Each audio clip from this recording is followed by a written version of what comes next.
fraternal saludo a todos mis hermanos que están oyendo en este momento Radio Emisoras Armonía. Es un privilegio volver a encontrarnos en días de acción de gracia, de modo particular ahora también para compartir la palabra del Señor. Así que quiero invitarles a que puedan buscar sus Biblias, si tienen la posibilidad de hacerlo, y si no, bueno, a que puedan oír atentamente el pasaje que queremos compartir en esta oportunidad. Se encuentra en Marcos, capítulo 4, versos 1 al 20. No vamos a leer todos los versículos de inmediato, vamos a ir de a poco avanzando conforme vemos el texto. Pero es una enseñanza conocida para algunos de ustedes y es la parábola del sembrador. Así que vamos a comenzar leyendo los primeros 9 versículos de Marcos capítulo 4. Dice el texto: comenzó Jesús a enseñar de nuevo junto al mar, y se llegó a él una multitud tan grande que tuvo que subirse a una barca que estaba en el mar. Y se sentó, y toda la multitud estaba en la tierra a la orilla del mar. Les enseñaba muchas cosas en parábolas, y les decía en su enseñanza: escuchen, el sembrador salió a sembrar. Y al sembrar, una parte de la semilla cayó junto al camino, y vinieron las aves y se la comieron. Otra parte cayó en un pedregal, donde no tenía mucha tierra, y enseguida brotó por no tener profundidad de tierra. Pero cuando salió el sol, se quemó, y por no tener raíz, se secó. Otra parte cayó entre espinos, y los espinos crecieron y la ahogaron, y no dio fruto. Y otras semillas cayeron en buena tierra, creciendo y desarrollándose, dieron fruto, y produjeron a 30, a 60, y otras a 100 por uno. Y añadió: el que tiene oídos, el que tiene oídos para oír, que oiga. Esta es, como dije antes, la parábola del sembrador. Antes de continuar, quiero invitarles a que nos encomendemos, a que oremos para que Dios pueda hacer útil esta enseñanza en nuestros corazones. Padre, en el nombre de Jesús, te agradecemos el poder encontrarnos, Señor, en este día de acción de gracias aquí en Armonía, pero también, Señor, la posibilidad, el alto honor, el privilegio que tú nos concedes de venir a tu palabra. Te pido que este texto pueda ser, Señor, de guía, Señor, de luz, de iluminación a cada uno de los que van a oír, Señor, ya sea que sean creyentes que están en la fe, así también a personas que tal vez por primera vez van a escuchar un mensaje como este. Señor, te lo pido en el nombre de nuestro Señor Jesucristo. Amén y amén. Como hemos visto, ¿no? Esta es la parábola del sembrador, y esta es la parábola propiamente tal. En los textos que siguen, o los versículos que siguen, vamos a estar viendo la explicación de esta parábola por parte de nuestro Señor Jesucristo. Lo particular, y antes de seguir avanzando, es que la multitud oyó esta palabra, pero no la entendió. Y para ellos, la escena de siembra y cosecha, de la semilla y todo eso, era una escena familiar que ellos conocían, porque era habitual, ¿no? Que ellos estuviesen viendo cómo los sembradores hacían esta tarea. Es como nosotros a veces también estamos habituados hoy, ¿no? En nuestro propio contexto, no sé, el transporte u otras cosas. En ese tiempo, eso era algo conocido para ellos. Pero el Señor Jesucristo relata esta parábola, ¿no? Esta forma tan particular de poder enseñar con un propósito, y es para transmitir un principio espiritual, una enseñanza espiritual. Esta enseñanza espiritual quedó oculta para la mayoría de las personas que estaban oyendo, y eso queda de manifiesto en el verso 10. Dice: cuando Jesús se quedó solo, sus seguidores junto con los 12, un grupo también importante que no solo incluía a los 12, sino también a sus seguidores, le preguntaban sobre las parábolas. Y ahí en el verso 11 dice: a ustedes les ha sido dado el misterio del reino. Les decía, pero los que están afuera reciben todo en parábolas. Esa multitud quedó sin el entendimiento. En el verso 12 habla de nuevo de esta multitud. El Señor Jesucristo dice: para que viendo vean pero no perciban, y oyendo oigan pero no entiendan, no sea que se conviertan y sean perdonados. También les dijo: ¿no entienden esta parábola? ¿Cómo pues comprenderán todas las otras parábolas? Esta parábola, dice Warren Wiersbe, ayudó a los discípulos a comprender por qué Jesús no se impresionaba por las multitudes que le seguían. Sabía que la mayoría de ellos jamás produciría un fruto de una vida cambiada, porque la palabra que les estaba enseñando era como una semilla que caía en tierra mala, una de las tierras que vamos a ver también en el desarrollo. Ahora el Señor pasa a explicar la parábola ¿a quién? A sus seguidores, a sus discípulos más cercanos. En el verso 14 dice, el texto dice, el sembrador siembra la palabra. ¿Quién es el sembrador insigne y más destacado, estimados hermanos y amigos que oyen? El Señor Jesucristo. Él se dedicó de manera incansable a la proclamación del reino de Dios, del Evangelio. Luego le siguieron sus apóstoles, sus discípulos, después la iglesia. Y hoy también, en esta época en la cual nosotros vivimos, es nuestra responsabilidad, hermanos que me están oyendo, es nuestra responsabilidad lanzar la semilla de la palabra del Señor.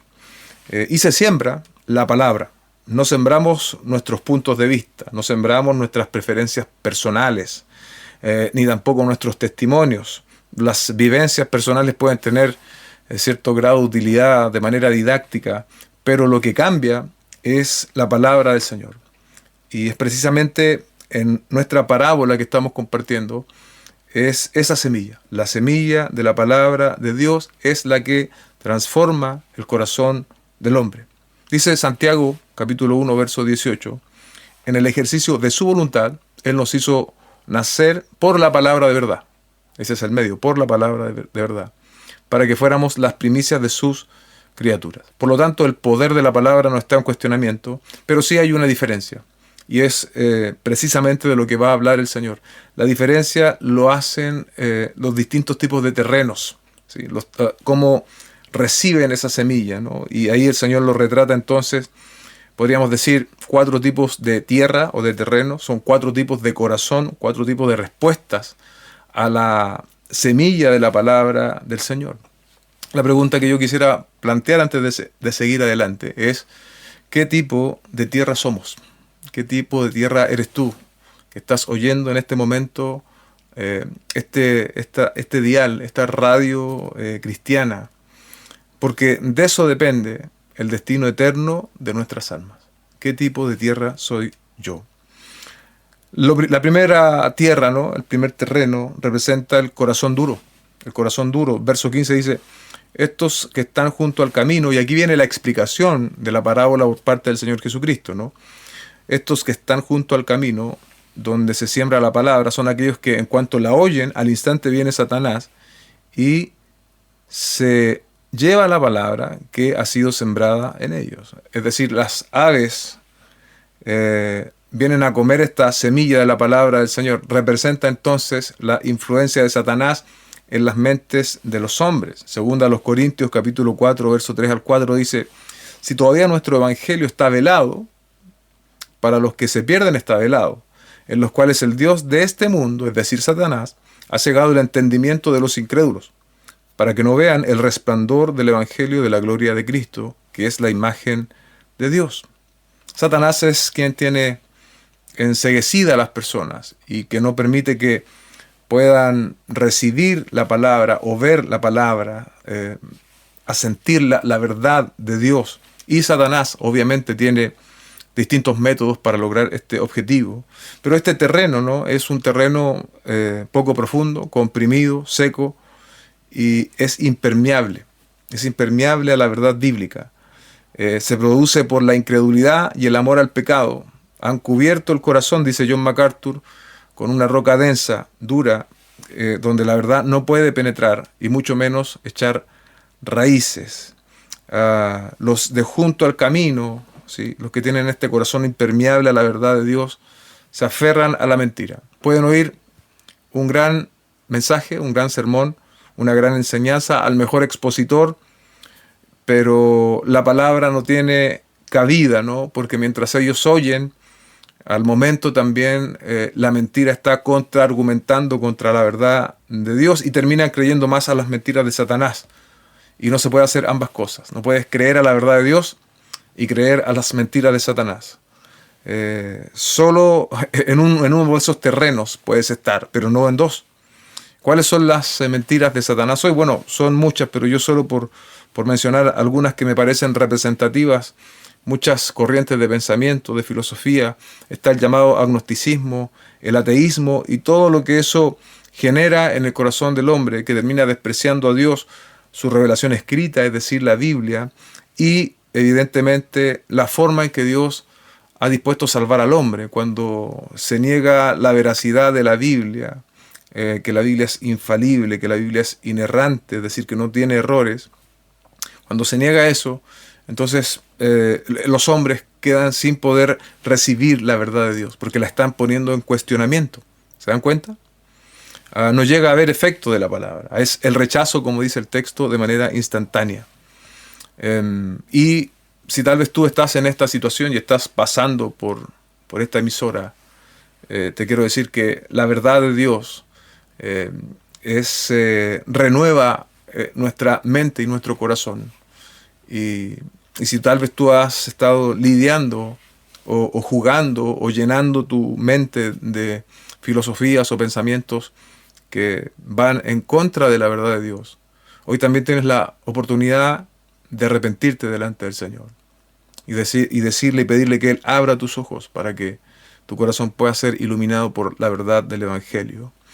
La segunda respuesta es la del corazón superficial, el segundo terreno o tierra, ¿no? Verso 16 dice, y de igual manera estos en que se sembró la semilla en pedregales son los que al oír la palabra enseguida la reciben con gozo, pero no tienen raíz profunda en sí mismos, sino que solo son temporales. Entonces cuando viene la aflicción o la persecución por causa de la palabra, enseguida se apartan de ella. Este segundo terreno, ¿no?, se ve probado por el efecto de la aflicción, producto que la palabra no tiene profundidad. Ellos pueden recibir con gozo, puede haber una evidencia de que se han recibido, ¿no? Por eso el texto dice que la reciben con gozo, pero cuando viene la prueba, cuando viene la persecución por causa de la palabra, la aflicción, dice el texto, las convicciones no le sostienen, porque la semilla no tiene profundidad. Solo hay algo de tierra que produjo un brote rápido, de corto aliento, pero sin profundidad de la verdad de Dios en los corazones no hay permanencia. Puede haber un gozo, puede haber una expresión, pero no hay una genuina conversión. Y eso lo viene a probar precisamente la adversidad. Estos dos son los eventos que ponen a prueba este tipo de terrenos. El corazón superficial, la aflicción y la persecución por causa de la palabra.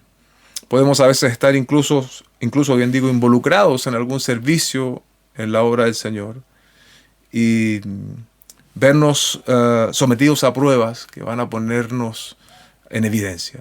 Si lo nuestro es un gozo espontáneo y momentáneo, o si de verdad estamos anclados en la roca. Dice un autor, la salvación no es una póliza de seguro contra incendios, ni un boleto para ir al cielo, sino la imagen de Dios restaurada en cada persona, que nos permite tener una comunión diaria e íntima con Dios. Una germinación gozosa no sustituye una relación fructífera. Un brote, un pequeño brote de gozo no significa nada, porque lo que viene a objetivamente a hacer la diferencia es el fruto. ¿Se dan cuenta? El fruto. Si seguimos avanzando, ¿no?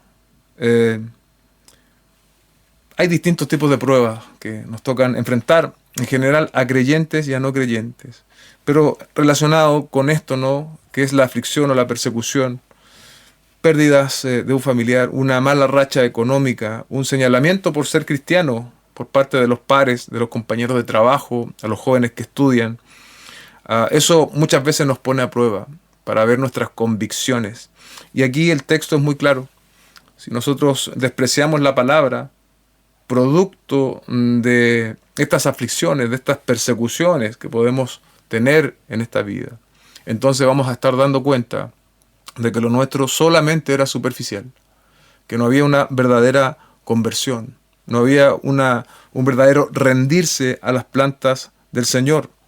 Y aquí, para nosotros los creyentes, también hay una advertencia: constantemente debemos estar profundizando en la verdad del Señor.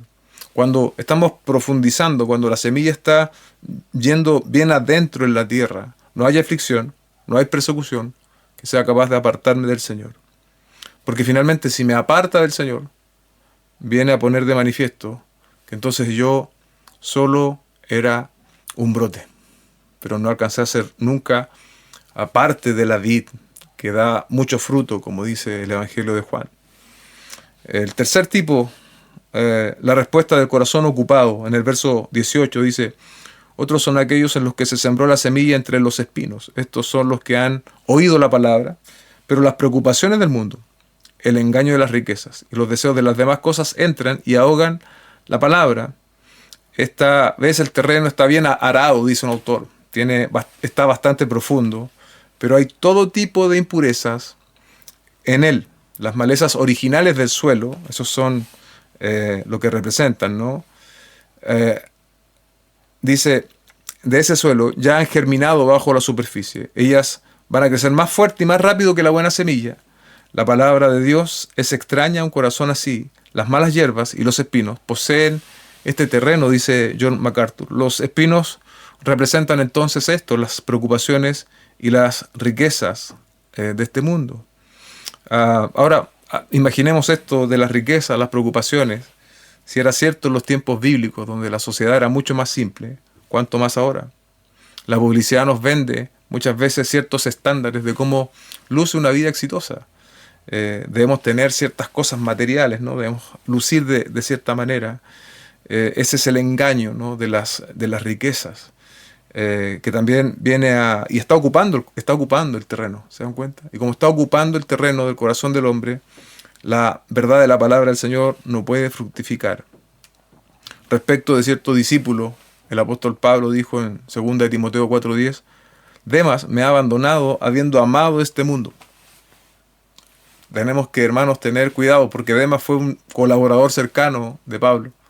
Sin embargo, terminó al final amando al mundo. Entonces tenemos que tener sumo cuidado nosotros los creyentes y mirar la palabra del Señor y estar sometiéndonos a ella constantemente. Mateo 6:24 dice: nadie puede servir a dos señores, porque o aborrecerá a uno o amará al otro, o despreciará a uno o apreciará a uno y despreciará al otro. Ustedes no pueden servir a Dios y a las riquezas. Primera de Timoteo 6:10, porque raíz de todos los males es el amor al dinero, el cual, codiciando algunos, se extraviaron de la fe. ¿Se dan cuenta? Y se torturaron con muchos dolores. Esa es la realidad, ¿no?, de este tipo de terreno que está ocupado. Este oyente tiene demasiadas semillas creciendo en su terreno, dice Warren Wiersbe. Preocupaciones mundanas, deseos por las riquezas, codicia. Y la buena semilla de la palabra no tiene espacio donde crecer. Para cambiar la imagen, esta persona quiere andar en el camino ancho y en la senda estrecha al mismo tiempo. Y esto no se puede hacer. No se puede hacer. No podemos tener el Dios de las riquezas y el Dios de la salvación al mismo tiempo en nuestro corazón. Son mutuamente excluyentes. Y con esto, hermanos, no quiero decir que no enfrentamos preocupaciones, pero enfrentar las preocupaciones propias de este mundo y las responsabilidades es distinto a ser engañado por las riquezas de este mundo. Y la palabra también nos ofrece, ¿no?, hacer esa distinción y andar sabiamente. Estas son las tres variedades de terreno infértil del corazón incrédulo. Estas tres escenas recién descritas describen el corazón incrédulo. Describen el corazón que finalmente rechaza la palabra. Vamos desde la realidad de la influencia de Satanás, que lo rechaza al instante, hasta este último tipo de corazón que hablábamos recién, que tiene su corazón ocupado con otras semillas. Y a lo mejor algunos de ustedes están en esta posición. ¿Y qué hace la diferencia? ¿O dónde comienza la diferencia, al menos desde nuestra perspectiva? Para ser el tipo de tierra que Dios quiere que nosotros seamos, porque Dios quiere que nosotros seamos buena tierra. Y eso comienza cuando el hombre reconoce sus pecados, reconoce que eres un pecador y reconoce que solamente en Cristo puede hallar salvación y vida eterna. Debes, por lo tanto, reconocer que has pecado en contra de Dios, que has pecado tal vez en contra de tu esposa, en contra de tus hijos, en contra de tus padres, no lo sé cómo se ha manifestado ese pecado, y venir a las plantas del Señor en arrepentimiento y confesar que Jesucristo y que la obra del Señor Jesucristo es suficientemente poderosa para salvarte. La respuesta del corazón fructífero, dice el verso 20, y otros son aquellos en que se sembró la semilla en buena tierra, los cuales oyen la palabra, la aceptan y dan fruto, a 30, otros a 60 y otros a 100 por uno. En la buena tierra, Satanás no puede hacer su negocio, dice MacArthur. En la buena tierra la adversidad viene como un horno que purifica y santifica, y los desafíos cotidianos de esta vida se enfrentan con trabajo y confianza en Dios, sin caer en la cárcel de los afanes pasajeros. Esta es la tierra de la conversión genuina. Esta es la tierra del cristiano verdadero, del cristiano que ha nacido de nuevo. Y esta es la tierra en la cual nosotros los creyentes es la que nos debe caracterizar. No importa la cantidad de fruto, pero siempre habrá fruto. El cristiano va a dar fruto, eso no es opcional. Y como les decía antes, es necesario arrepentirse delante de las plantas del Señor, viniendo en arrepentimiento y fe, y confiando en Cristo como el Salvador. Yo no sé, a lo mejor han estado oyendo la radio ahora mismo y nunca habías oído un mensaje así. Te invito a que puedas reflexionar en esto. Dice el texto que acepta la verdad. Notemos que en todos los escenarios descritos han oído la palabra, han recibido la semilla de algún modo. Sin embargo, aquí dice el texto que la aceptan, es decir, se someten a ella, tal como dice Santiago 1:22, sean hacedores de la palabra y no solamente oidores que se engañan a sí mismos. Aceptar la palabra implica creer en Dios, creer en la salvación a través de Cristo y convertirse en su discípulo, seguir sus pisadas. Mateo 7:21 dice, no todo el que me dice Señor, Señor entrará en el reino de Dios, sino el que hace la voluntad de mi Padre que está en los cielos. Ese es el sello también de un verdadero discípulo de Cristo. No hacer mi propia voluntad, sino que tener esta batalla diaria por vivir en la voluntad de Dios. Verso 22, muchos me dirán en aquel día, Señor, Señor, ¿no profetizamos en tu nombre y en tu nombre echamos fuera demonios y en tu nombre hicimos muchos milagros? Entonces les declararé, jamás los conocí, apártense de mí los que practican la iniquidad. No basta con tener una idea de Dios, no basta con decir, no, si yo creo en Dios. Es necesario que seamos esa buena tierra, es necesario que busquemos de manera intencional y activa el hacer la voluntad del Señor, pero eso no viene de mutuo propio, eso no viene solo a través de una decisión, eso viene a través de el nuevo nacimiento que Dios genera. Pero ¿qué es lo que tú tienes que hacer? Tú tienes que venir a las plantas del Señor en arrepentimiento y fe y confesar tus pecados delante de Él. Lo que sigue es que escucha, oye la palabra del Señor, la acepta y luego da fruto. El verdadero cristiano, como dije antes, siempre da fruto. Y el fruto es de carácter espiritual. Podemos resumir esto de carácter espiritual con la siguiente frase. Está siendo de manera constante transformado a la imagen de Cristo. Con eso tiene que ver. Note acá, antes solamente oían, ¿no? Pero luego no habían mayores resultados. Aquí está el oír, el aceptar y el dar fruto.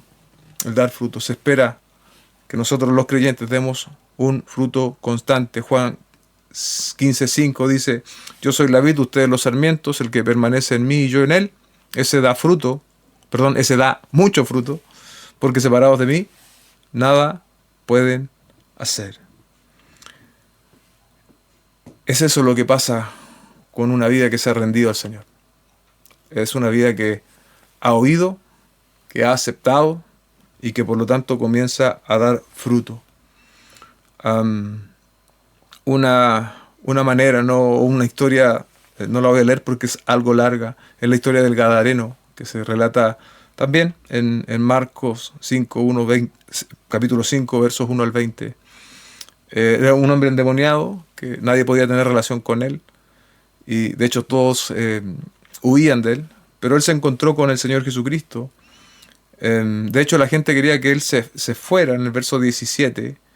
En el verso 15 viene la transformación, cuando este hombre dice que se encuentra sentado, vestido y en su juicio cabal.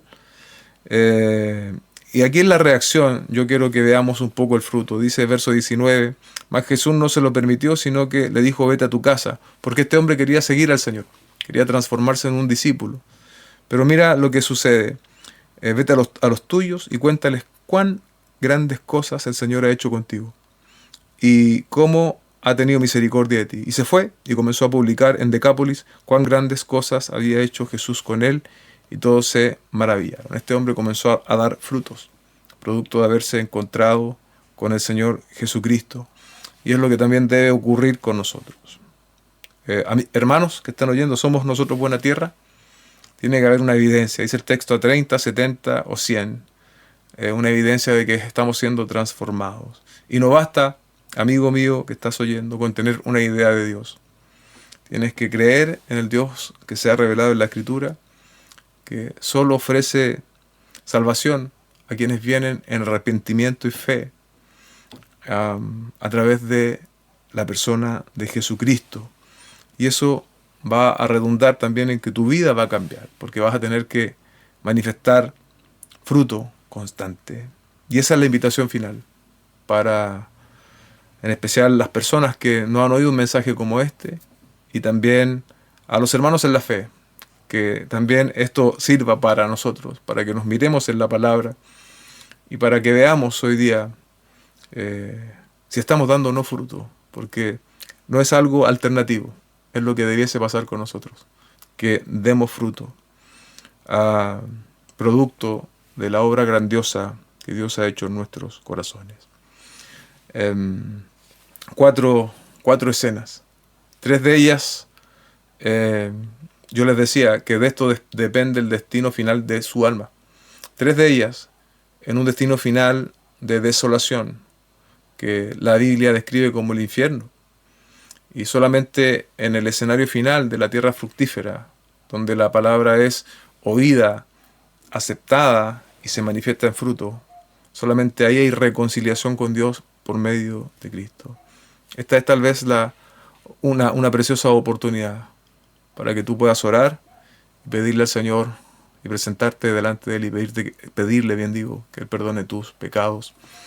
Termino con una oración. Padre, te doy gracias en esta oportunidad en Radio Emisoras Armonía por poder compartir un mensaje como este. Yo no sé quién lo va a escuchar, pero yo sé que posiblemente tú tienes a alguna persona que lo va a oír, Señor, y tu palabra, Señor, va a hacer el trabajo, tu Espíritu Santo va a hacer el trabajo en ese corazón. Te ruego, Señor, que guíes a todas las personas que pueden venir al arrepentimiento y a la fe, Señor, en lo que sigue, tal vez primero hacer esa oración inicial y luego buscar, ¿no?, dónde pueden seguir creciendo en la fe, Señor. Y así también al resto de mis hermanos que están oyendo este mensaje, podamos también reflexionar al respecto de la buena tierra. Te damos gracias en el nombre de nuestro Señor Jesucristo. Amén y amén. Que Dios les bendiga.